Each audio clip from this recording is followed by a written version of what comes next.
Hello friends, welcome to Nila's moral stories. வாங்க இன்னைக்கு story பார்க்கலாம். ஒரு ஊரில் ஒரு அப்பா ஒரு பெரிய பிஸ்னஸ் மேனாக அவங்க அப்பா பயங்கரமாக உழைச்சி டைமை ரொம்ப சீரியஸாக எடுத்து உழைச்சிட்டு இருப்பாரா. ஆனால் அந்த அப்பாவுக்கு ஒரு பையன் இருந்தாரா. அந்த பையன் எப்போ பார்த்தாலும் சும்மாவே உட்காந்துட்டு டைம் ஒழுங்காக யூட்டிலைஸ் பண்ணிக்க மாட்டாரா. சும்மாவே உட்காந்துட்டு ஃபோனும் டிவியும் பார்த்துட்டே இருந்தாரா. அவங்க அப்பாவும் அந்த பையனை திருத்துறதுக்கு எவ்வளவோ முயற்சி பண்ணாரா. ஆனால் அவங்க அப்பாவால் முடியலையா. அப்புறம் ஒரு நாள் அவங்க அப்பா அந்த பையனை ஒரு காரில் கூட்டிகிட்டு போய் ஒரு பார்க்கு கூட்டிகிட்டு போகிறாங்களா. அந்த பார்க்குக்கு முன்னாடி 3 யாசகம் கேட்குறவங்க உட்காந்துருக்காங்களா.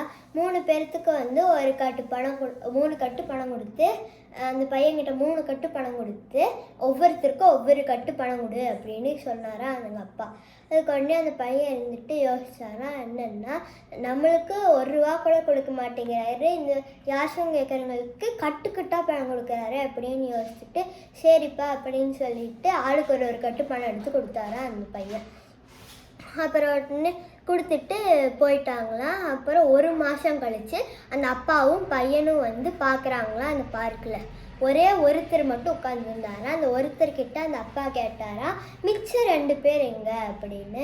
அப்புறம் அந்த யாசகம் கேட்குற ஒருத்தர் உட்காந்துருந்தார் சொன்னாரா, ஐயா ஒருத்தர் பெரிய ஐஸ்கிரீம் கடை போட்டு முன்னேறிட்டு இருக்காரு, இன்னொருத்தர் சீட்டு விளையாட போயிட்டாரு அப்படின்னு சொன்னாரா அந்த யாசகம் கேட்குற ஒருத்தர். அப்புறம் அந்த அப்பா கேட்டாரா, அப்போ நீங்கள் என்ன பண்ணீங்க அப்படின்னு. அப்புறம் அந்த யாசகம் கேட்குற சொன்னாரா, ஐயா நீங்கள் கொடுத்த பணத்தில் நான் எல்லாம் செலவு பண்ணிட்டேன், எல்லாம் ஊர் சுற்றி பார்த்துட்டு நல்ல நல்ல ட்ரெஸ் எல்லாம் வாங்கி அந்த பணம் தீர்ந்து போச்சு, அதனால நான் திருப்பி யாசகம் கேட்குறதுக்கு வந்துட்டேன் அப்படின்னு சொன்னாரா அந்த யாசகம் கேட்குறவர் ஒரே ஒருத்தர் உட்காந்துருந்தவர்.